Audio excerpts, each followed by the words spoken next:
Assalamualaikum sahabat cerita puisi. Kita ulas film aksi lagi. Judulnya Saindaf tahun 2023. Film ini dibintangi para aktor ternama India, diantaranya Venkatesh, Arya, Nawazuddin Siddiqui, dan lain-lain.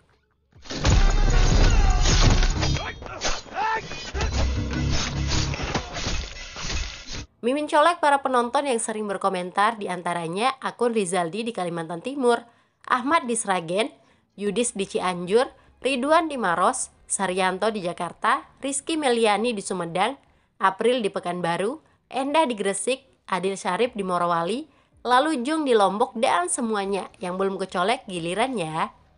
Hana?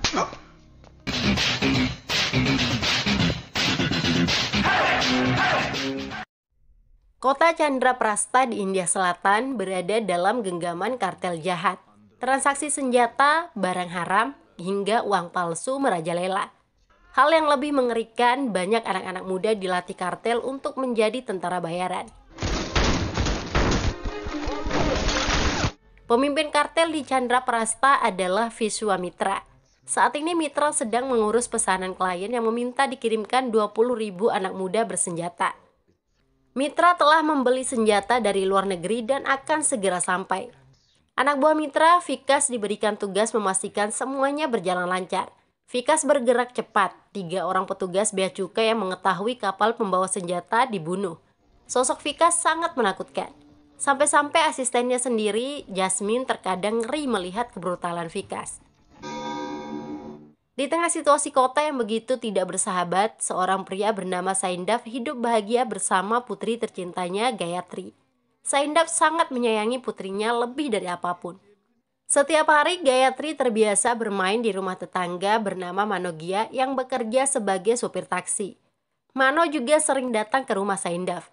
Maklum saja, Mano adalah janda muda tanpa anak yang baru-baru ini bercerai. Sedangkan Saindaf adalah duda keren yang ditinggal mati istrinya bertahun-tahun lalu.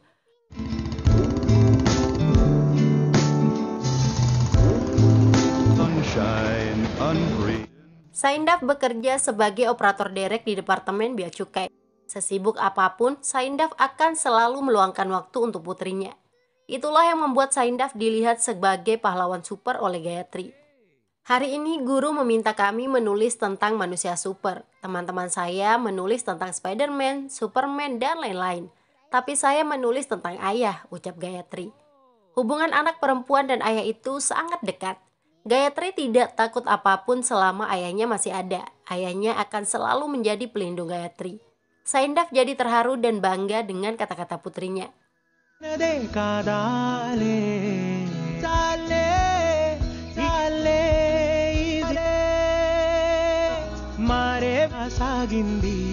Suatu hari Saindaf ke sekolah melihat atraksi menari Gayatri dan siswa lainnya. Setelah acara selesai, Gayatri tiba-tiba jatuh pingsan saat berlari ke arah ayahnya. Betapa paniknya Saindaf melihat sang buah hati tidak sadarkan diri. Saindaf bergegas membawa Gayatri ke rumah sakit. Baru kali ini Gayatri mengalami kejadian seperti itu. Saindaf tidak bisa membayangkan jika terjadi sesuatu kepada Gayatri. Mano berusaha menguatkan Saindaf bahwa semuanya akan baik-baik saja. Keterangan dari dokter, Gayatri didiagnosis menderita penyakit berbahaya yang disebut spinal muscular atrophy atau SMA. Penyebabnya karena kelainan genetik. Untuk menyembuhkan penyakit Gayatri tidak butuh waktu lama, cukup diberikan 1 kali suntikan obat. Masalahnya suntikan itu sangat mahal seharga 17 crore rupiah atau sekitar 32 miliar rupiah. Saindaf dan Mano kaget dengan obat semahal itu. Saindaf membawa Gayatri pulang ke rumah. Uang sebesar 32 miliar sangat sulit didapatkan. Saindaf merasa tidak berdaya sebagai seorang ayah. Mano menyarankan Saindaf meminjam uang kepada kepala bea cukai pelabuhan, Murti, yang juga kakek Gayatri. Saindaf setuju untuk meminjam uang besok. Sementara itu, kelompok kartel menghadapi konflik internal. Mitra memberikan wilayah bisnis Michael kepada Vikas. Alasannya Vikas dinilai akan lebih mampu membawa kemajuan. Keputusan Mitra tidak diterima oleh Michael. Sebagai bentuk perlawanan, Michael diam-diam membocorkan informasi tentang barang bawaan kapal mereka kepada petugas penjaga pantai. Akibatnya kapal itu disita dan dibawa ke pelabuhan Chandraprastha. Kepala Bea Cukai Pelabuhan, Murti yang belum lama bertugas di sana merupakan orang jujur. Murti kaget mengetahui isi kontainer yang disita. Banyak ditemukan barang haram, senjata, dan juga uang palsu. Murti menyadari pemilik kontainer pasti orang-orang berpengaruh. Isi kontainer yang sangat berbahaya berani dibawa melalui jalur laut biasa. Untuk menghindari tekanan dari para pejabat tinggi, Murti menggelar jumpa pers. Penyitaan itu disiarkan melalui berbagai media agar publik bisa mengawasi. Mitra marah besar mengetahui kontainer telah disita. Vikas dipanggil untuk ditampar. Mitra tidak mau tahu, kontainer mereka harus segera dilepas. Chandra Prasta sedang genting. Saindap datang ke pelabuhan untuk bertemu Murti. Saindap cukup kaget melihat banyaknya senjata yang telah disita. Sesuatu yang besar pasti akan terjadi. Tapi yang paling penting saat ini adalah nyawa Gayatri. Saindap menceritakan kondisi kesehatan Gayatri kepada Murti. Sayangnya biaya obat Gayatri seharga 32 miliar terlalu mahal. Murti tidak memiliki uang sebanyak itu. Murti kemudian kedatangan tamu lain. Dialah Jasmine yang diutus oleh Vikas untuk melepas kontainer. Murti dengan tegas menolak. Murti sama sekali tidak takut dengan nama Vikas maupun Mitra. Sikap Murti membuatnya dalam bahaya. Di malam hari, banyak anak buah Vikas datang ke pelabuhan untuk menyerang Murti. Tapi ada seseorang yang melindungi Murti dari para penjahat itu. Dialah Saindap, yang terlihat sangat pandai membunuh. Saindap mengajak Murti ke rumah melihat kondisi Gayatri. Murti kasihan dengan Gayatri. Saindap disarankan untuk mendatangi LSM yang selama ini fokus menangani penyakit seperti Gayatri. Hal yang tidak mereka sadari, Vikas sedang bergerak ke pelabuhan untuk mengambil kontainer miliknya. Banyak petugas pelabuhan dibunuh.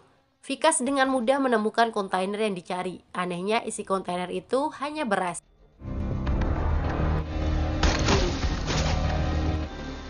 Biryani rice? Vikas bertambah marah. Kepala bea cukai yang dicari tidak ditemukan di rumahnya. Vikas memerintahkan semua operator derek dikumpulkan ke pelabuhan. Salah satu dari mereka pasti mengetahui lokasi kontainer. Anak buah Vikas bergerak. Rumah Saindap juga didatangi. Saindap menyadari bahaya di sekitarnya. Dia pura-pura keluar rumah berjalan ke tempat sepi. Setelah jauh dari rumah, barulah Saindap menunjukkan seperti apa dirinya yang sesungguhnya.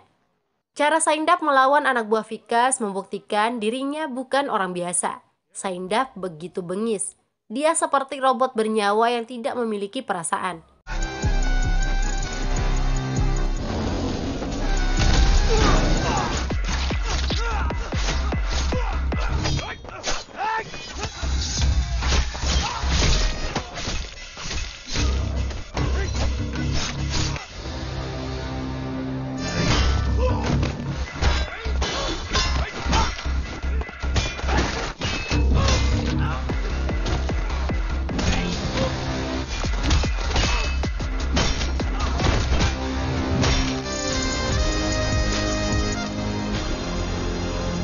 Salah seorang anak buah Vikas mengenali wajah Saindap. Tubuh orang itu sampai menggigil ketakutan. Jasmine langsung ditelepon dan diomeli. Dia bukan operator derek, dia Saindap Koneru alias Saiko. Jika Vikas kamu anggap kejam, Saiko 100 kali lebih kejam dan mengerikan. Kamu mengirim kami ke sini untuk mati, ucapnya. Obrolan mereka belum selesai, Saindap sudah muncul. Semua orang dibunuh tanpa tersisa satupun. Vikas yang mendengar nama Saindap muncul lagi juga merasa ketakutan. Kembalinya Saindap berurusan dengan kartel membuat bulu kuduk siapapun merinding. Preman klasteri, gangster, mafia, dan semua orang jahat syok. Mitra saja selaku ketua kartel langsung panik. Malam itu dunia hitam hanya membicarakan satu hal, yaitu kembalinya Saiko setelah 5 tahun tiarap. Saiko. Sebenarnya Saindap tidak ingin melakukan kekerasan lagi. Untuk mengakhirinya, Saindap mengajak Murti pergi ke rumah Mitra. Dengan gagah berani, Saindap berdiri di hadapan Mitra yang sudah gemeteran. Vikas dan Jasmine yang ada di sana tidak bisa berbuat apa-apa. Saindap benar-benar sosok penguasa dunia hitam. Dengarkan saya baik-baik. Jangan rusak masa depan anak-anak dengan senjata. Kontainer itu bukan milik kalian lagi. Saya sudah menyembunyikannya. Dan ingat, jangan ganggu Pak Murti lagi. Jika kalian masih berani, sama artinya kalian mengundang kematian, tegas Saindap. Mitra tidak berani membantah. Semua kata-kata Saindap pasti akan dituruti. Saindap pun mengajak Murti pergi. Mitra benar-benar ketakutan. Sikap berbeda ditunjukkan Vikas. Dia akan tetap mengambil kembali kontainer. Para penjahat harus bersatu untuk melawan Saindap. और तेरे को भी नहीं छोड़ूंगा कंटेनर तेज था Keesokan harinya, Saindap mengajak Gayatri dan Manogia pergi ke LSM SME. Pengelola LSM, Dr. Renu, sedang sibuk menangani pasien. Renu gagal menyelamatkan anak kecil itu. Saindap jadi semakin ketakutan melihat penyakit yang sama telah membunuh anak orang lain. Bagaimana jika hal serupa menimpa Gayatri? Saindap sangat takut kehilangan Gayatri. Rupanya banyak anak-anak yang memiliki penyakit SME seperti Gayatri. Sekitar 48 anak ditampung oleh Renu karena kondisinya sudah parah. Renu menjalankan rumah sakit sederhana di tempat tersebut khusus untuk pasien SME. Selama ini Renu berjuang mencari donasi untuk bisa membeli obat suntikan yang harganya 32 miliar per botol. Nama Gayatri masuk dalam daftar tunggu ke-329, sementara kondisi Gayatri sudah mulai parah. Renu mengaku tidak bisa berbuat apa-apa, pemerintah sama sekali tidak peduli. Perusahaan yang menyediakan obat hanya mementingkan uang. Saindap tidak mungkin membiarkan putrinya menunggu ajal, apalagi Gayatri begitu yakin akan sembuh. Ayah, tidak akan terjadi apa-apa kepada saya. Ayah kan pahlawan super, ucap Gayatri. Saindap benar-benar bingung dan sedih. Tidak mungkin dia bisa mengumpulkan uang 32 miliar dalam waktu cepat. Setelah berpikir mendalam, Saindap memutuskan untuk menemui Michael, salah satu orang penting dalam kelompok kartel. Saindap dan Michael sudah saling kenal sejak bertahun-tahun lalu. Tanpa malu, Saindap memberitahu dirinya sedang butuh uang untuk biaya pengobatan putrinya. Michael tidak berpikir sedetik pun. Michael langsung memberikan cek, tapi Saindap tidak ingin diberikan secara gratis. Saindap akan melakukan pekerjaan apapun sebagai imbalannya. Michael meminta Saindap membunuh Mitra dan Vikas. Pekerjaan itu disetujui oleh Saindap. Keselamatan Gayatri lebih penting dari apapun. Setelah mendapat uang, Saindap langsung menyerahkannya kepada Dr. Renu. Mano juga diminta membawa Gayatri ke tempat Dr. Renu. Saindap tidak memberitahu Mano sumber uangnya. Hari itu juga Saindap bersiap menyelesaikan pekerjaan yang diberikan Michael. Dia menemui sahabat lamanya, Manas, untuk mendapatkan blueprint tempat Mitra dan Vikas berada. Saindap justru ingin dibunuh terlebih dahulu. Banyak pembunuh bayaran yang bekerja untuk Vikas datang mengincar nyawa Saindap. Untungnya Saindap pria tangguh. Penjahat di hadapan Saindap hanya butiran debu.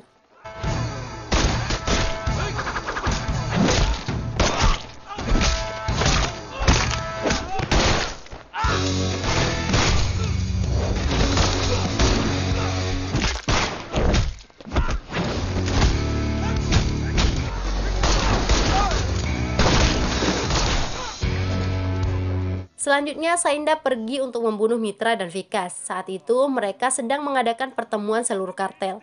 Michael juga hadir di lokasi. Keberanian Saindap tidak ada duanya. Dia datang seorang diri ke sarang musuh. Gaya Saindap juga tidak menggunakan strategi gerilya.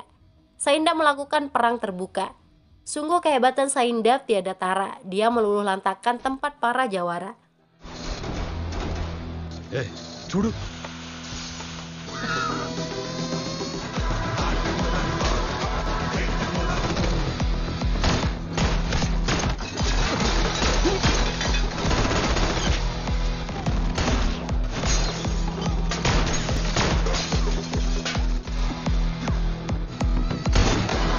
Ratusan penjahat di sana kocar-kacir seperti pengecut. Perlawanan mereka sama sekali tidak berarti. Saindap dengan mudah membunuh Mitra.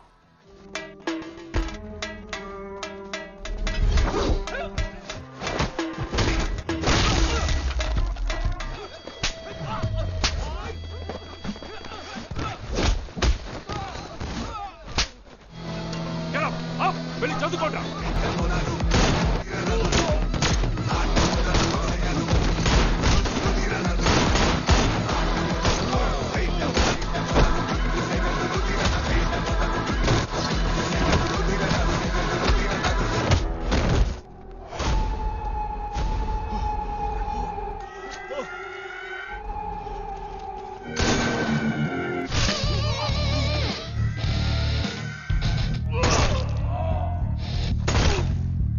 Nyawa Vikas juga diincar, tapi Saindap tertipu. Orang yang ada di dalam mobil bukan Vikas. Ternyata Vikas sudah kabur melarikan diri sejak tadi.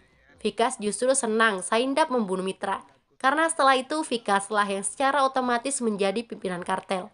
Vikas berpikir dan bergerak lebih maju dibandingkan Saindap. Anak buahnya sedang menuju rumah sakit untuk membunuh Gayatri. Hebatnya Saindap bisa sampai rumah sakit sebelum putrinya disentuh. Saindap menghajar mereka semua.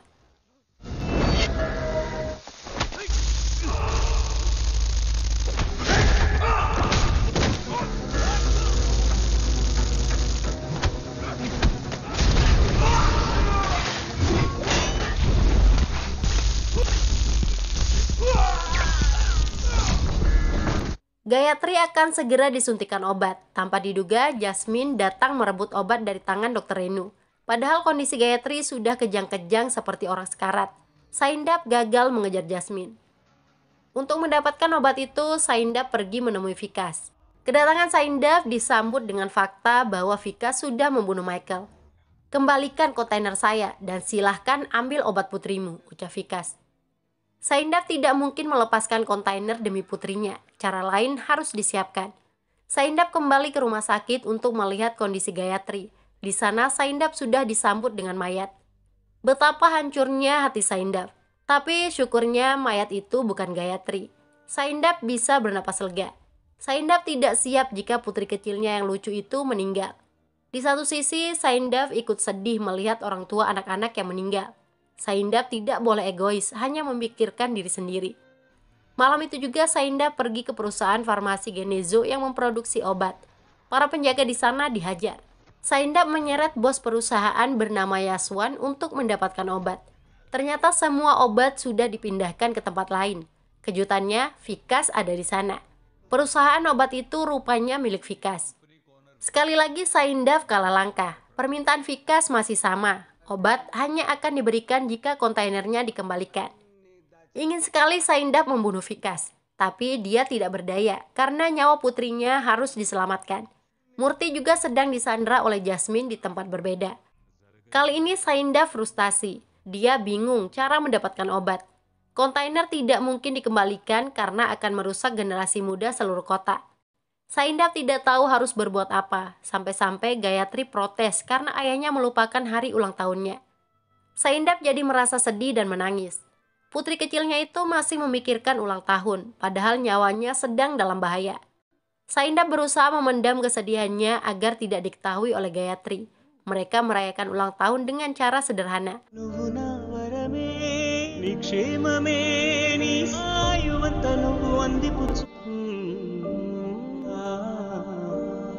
కందించనా పువ్వుల దండ చేసిన పాపవైనా విలా ఏదో జన్మే నీ సర్వ. Please nabun anak.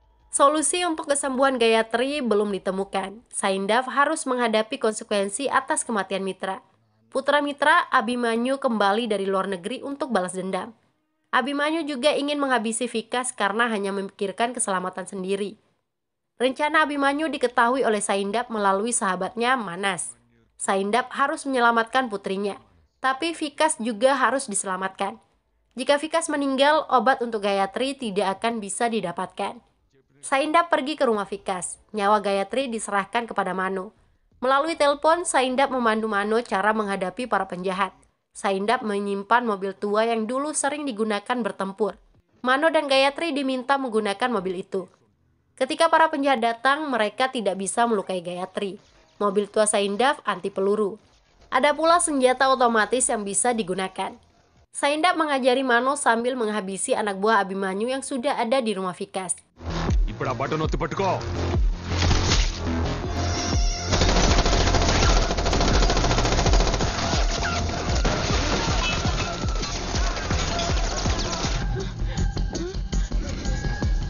బటన్ పక్క బటన్ ఒత్తి పట్టు. మనం ఎంతమంది మిగిలారు? రేయ్ బాంబుల్రా!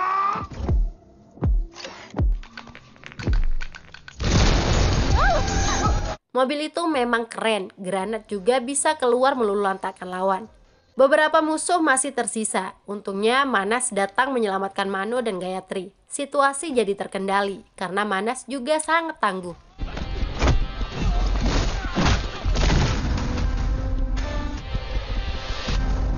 Phone please. Gayatri selamat dan Vikas juga selamat. Saindap meminta Manas membawa Gayatri pulang ke rumah. sedangkan Saindap masih harus berurusan dengan Vikas. Saindap meminta Vikas datang ke pelabuhan membawa obat. Sebagai imbalan, kontainer Vikas akan dikembalikan. Jasmine ikut bersama Saindap agar tidak ditipu. Saindap pulang ke rumahnya untuk mengambil catatan lokasi kontainer, tapi sepertinya Saindap memang ingin menipu mereka. Saindap tidak membawa Jasmine ke pelabuhan. Mereka pergi ke lokasi obat. Jasmine tidak berdaya menghadapi Saindap. హే సైండప్ ఏం చేస్తున్నావు?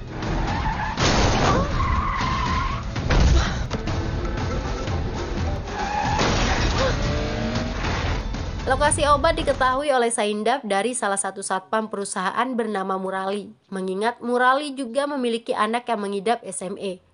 Saindap membunuh anak buah Vikas yang berjaga. Sebagian obat berhasil didapatkan. Saindap juga menyelamatkan Murti yang disandra di sana. Saindap membawa obat-obat itu ke tempat Dr. Renu. Sebanyak 325 anak penderita SMA sudah menunggu di sana bersama para orang tua.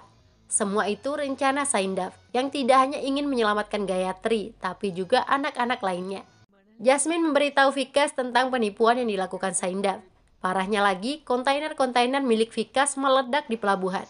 Saindap telah menghancurkan semua senjata dan barang haram itu. Vikas sangat murka. Dia dan anak buahnya bergegas ke tempat Dr. Renu. Saindap dan Manas menghadapi Vikas dengan gagah perkasa. Pertempuran itu cukup sengit. Anak-anak yang sedang diberikan suntikan obat jadi ketakutan dengan suara tembakan.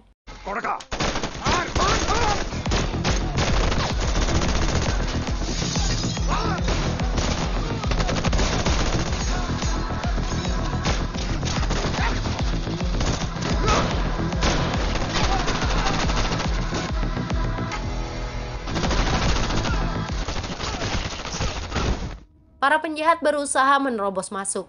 Saindap berjuang mati-matian menghalangi mereka.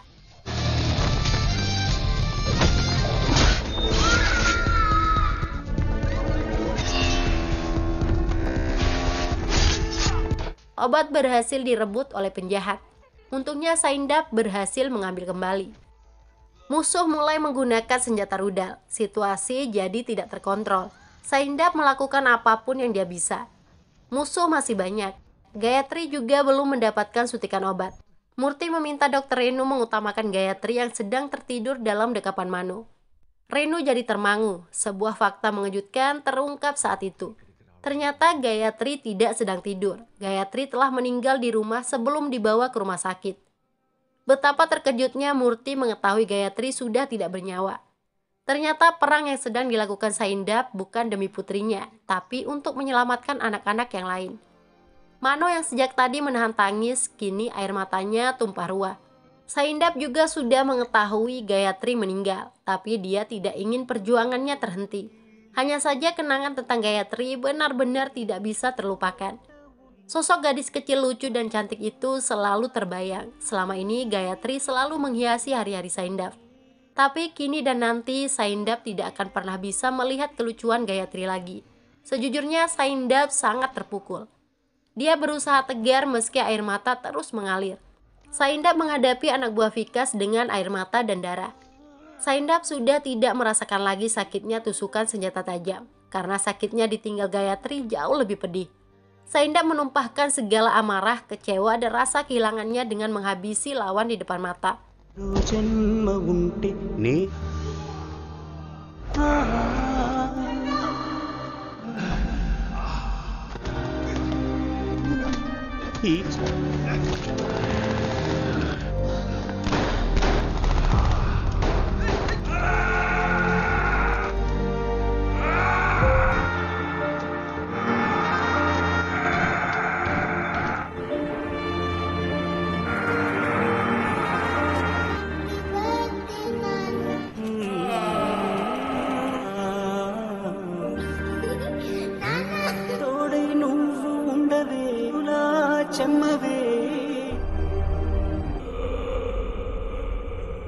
Semua anak-anak sudah disuntikan obat dan pulang.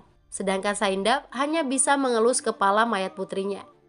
Vikas justru masih ingin membunuh anak-anak. Saindap bergerak cepat, memukul, menyiksa, dan menghabisi nyawa Vikas. Setelah pertarungan sengit itu berakhir, Saindap menyerahkan diri ke kantor polisi. Saindap bertanggung jawab atas pencurian obat senilai 6.000 crore dari perusahaan Vikas. Di pengadilan, Saindap juga tidak membela diri. Saindap mengakui telah mencuri dan menghabisi semua anggota kartel.